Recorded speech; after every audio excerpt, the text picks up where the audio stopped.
TET డిఎస్సికి సంబంధించి ప్రత్యేకంగా ఇంపార్టెంట్ బిట్స్ అండి లిపికి సంబంధించి. ఆల్రెడీ వీటిలో నుంచి ప్రీవియస్ పేపర్స్లో చాలా బిట్స్ వచ్చాయి, డిఎస్సిలో వచ్చాయి, టెట్లో వచ్చాయి. ఒకసారి చెక్ చేసుకోండి, చదవండి.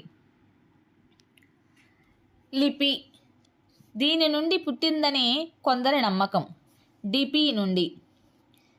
క్రిట్ తెగ వాళ్ళు లెప్లోనే ఈ పదం లిపిగా మారినట్లుగా కొందరి వాదన. ప్రాచీన కాలంలో భావ ప్రకటనలకు ఎదుట లేని వారికి తెలపడానికి వాడినవి చిత్రాల సంకేతాలు. దానిలో మనం చిత్రలిపిగా చెప్పుకుంటాం. క్రమంగా అక్షరాల రూపాన్ని పొందినది చిత్రలిపి. చిత్రాలకు రంగులు పులిమే వారని వర్ణాలు లేపనం చేసేవారు కనుక లేపనం అనే పదం ఇలా మారిందని భారతీయ శాస్త్రవేత్తల యొక్క నమ్మకం. దాన్నే మనం లిపి అని చెప్పుకుంటామని. వర్ణాలు రంగుతో ఏర్పడిందే వర్ణం, అదే అక్షరం. అక్షర ప్రశస్తికి ఈ వేదంలో ఉంది. అక్షర ప్రశస్తి ఈ వేదంలో ఉంది. ఋగ్వేదంలో చెప్పబడింది ఏమిటి? కనబడేదే అక్షరం అని చెప్పబడుతోంది. ఏ వేదకాలం నాటికి అక్షరాలు లిఖిత రూపంలో ఉన్నాయని చెప్పవచ్చు. ఋగ్వేద కాలం నాటికి అక్షరాలు లిఖిత రూపంలో ఉన్నాయని చెప్పవచ్చు. వర్ణాలకు ఏర్పాటు చేసుకున్న లిపి సంకేతాలే అక్షరాలు. వర్ణ సముదాయమే వర్ణ సమున్నాయము. అమరావతిలో లభించినటువంటి శిలాశాసనం వీరిది. అశోకుడిది అమరావతిలో లభించిందన్నమాట శిలాశాసనం. అశోకుని శిలాశాసనం ఆధారంగా ఆంధ్రదేశంలో అప్పటికే లిపి ఉన్నదని, ఈ లిపికి దీనికి సంబంధం ఉందని చెప్తారు. దాన్నే మనము బ్రహ్మలిపిగా చెప్పుకుంటాం. బ్రహ్మలిపి నుండి ఇవి ఉద్భవించాయని అంటారు. బ్రహ్మలిపి నుండి మౌర్యలిపి, అశోకలిపి ఉద్భవించాయని అంటారు. తెలుగు లిపి దేని నుండి ఉద్భవించిందని చెప్తారు? బ్రహ్మలిపి నుంచి ఉద్భవించిందని చెప్తారు. శాతవాహనులు ఈ భాషలో శాసనాలు వేయించారు. ప్రాకృతిక భాషలో శాసనాలను వేయించారు. బ్రహ్మలిపిలో మార్పులు తెచ్చిన వారు శాలంకాయనులు. ప్రస్తుత కాలంలోని తలకట్టు వీరి కాలంలో ఎలా ఉండేది? అడ్డగీతగా ఉండేది. బ్రహ్మలిపిలో ఎక్కువ మార్పులు తెచ్చిన వారు విష్ణుకుండనులు.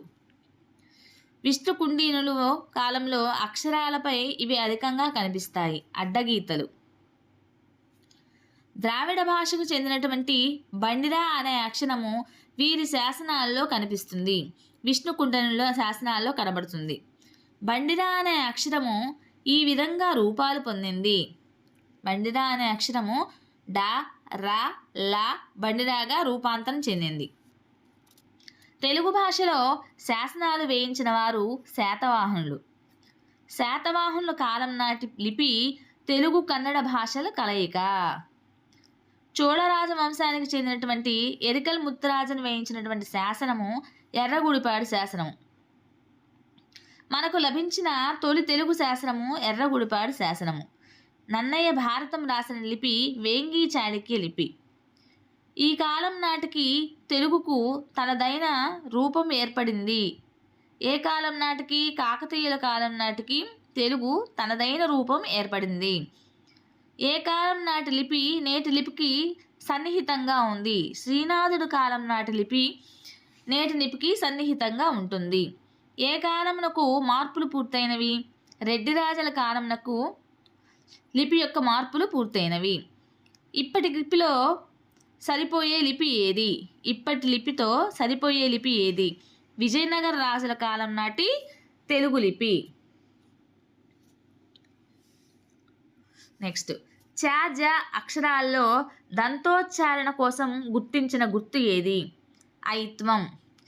ఐత్వంను వర్ణమాలలో చేర్చిన వారు సిపి బ్రౌన్.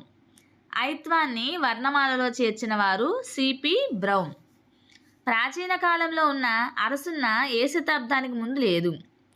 ప్రాచీన కాలంలో ఉన్న అరసున్న 16వ శతాబ్దానికి మునుపు లేదు. పండితులు తేల్చి పలకబడే అనుస్వరానికి బదులుగా చేర్చినది అర్ధానుస్వరం. ఉపయోగంలో లేని అక్షరాలు లు లు. సంస్కృత పదాల్లోనే కనిపించే విసర్గ ఎలా పలకబడుతుంది? సంస్కృత పదాల్లోనే కనిపించే విసర్గ ఎలా కనబడుతుంది? హాగా కనబడుతుంది. అర్ధభేదం కలిగిన బండిర ఇలా మారింది. అర్ధభేదం కలిగిన బండిర రాగా మారింది. వీటిని ఉపయోగించేటప్పుడు తేడాలు ఉండడం లేదు. థ ద. కంప కంప. ఇందు ప వర్గానునాసికం. ఇందు ప వర్గానునాసికం. మా అనునాసికం. తేలికగా అచ్చు వేయడానికి అనుకూలంగా లేని భాష తెలుగు భాష. తెలుగు భాషను అచ్చు వేయడం ఎందువల్ల కష్టం? వర్ణమాలలో అక్షరాల సంఖ్య ఎక్కువగా ఉండడం, అక్షరాలు చేర్చే ఒత్తులు, ద్విత్వ సంయుక్తాక్షరాలు చాలా చిక్కులతో కూడుకున్నవి. ఒత్తులు, ద్విత్వ సంయుక్తాక్షరాలను కింద చేర్చడం, పైన చేర్చడం వల్ల టైప్ చేయడం చాలా కష్టంగా ఉంటుందన్నమాట. నెక్స్ట్, వీటి పరిష్కార మార్గాలు. తలకట్టు తీసేయడం, దీర్ఘానికి బదులు అక్షరం పక్క నిలువు గీత చేర్చడం, ద్విత్వ సంయుక్తాక్షరాలకు పక్కపక్కనే రాయడం, ప్రత్యేకంగా హల్లుల్లో చేర్చవలసినటువంటి పని లేని సంయుక్తాక్షరాలు క్ష. ఇతర భాషల ప్రభావం వల్ల తెలుగులో చేరిన శబ్దాలను తెలిపే లిపి తెలుగులో లేదు కనుక చేయవలసింది లేఖనంలో వీటికి చిహ్నాలను చేర్చడం. ఇక కాపీలో ఎఫ్ అనే శబ్దం, ఉర్దూలో ఉన్న ఖ ప అనే శబ్దాలు ఖబర్, ఫసల్ మొదలైనవి. తెలుగునకు వర్ణములు 36 అని తెలుగునకు వర్ణముల 36 అని చెప్పినది చిన్నయసూరి. సంస్కృత భాష నుండి తెలుగులో చేరినవి అచ్చులు, రూరు, లూలూలు. హల్లులు ఖ, గ, చ, ఘ, ఠ, ఢ, థ, ద, ఫ, భ, జ, ఇని, స, ష. ఉభయాక్షరం విసర్గ. వాడుకలో లేని అక్షరం బండిర. ప్రాచీన గ్రంథాలలో ఉండి ఇప్పటి విద్యార్థులకు పరిచయం లేనటువంటి పండితులు భావిస్తున్నవి అక్షరాలు చ, జ. ఆంధ్రప్రదేశ్లో భాషా ప్రావీణ్యులు ఎక్కువగా పాఠశాలలో ప్రథమ భాషగా బోధిస్తున్నటువంటి భాష తెలుగు భాష. భాషా ప్రయోజనాలలో సాంకేతిక ప్రయోజనం దీనికి సంబంధించింది.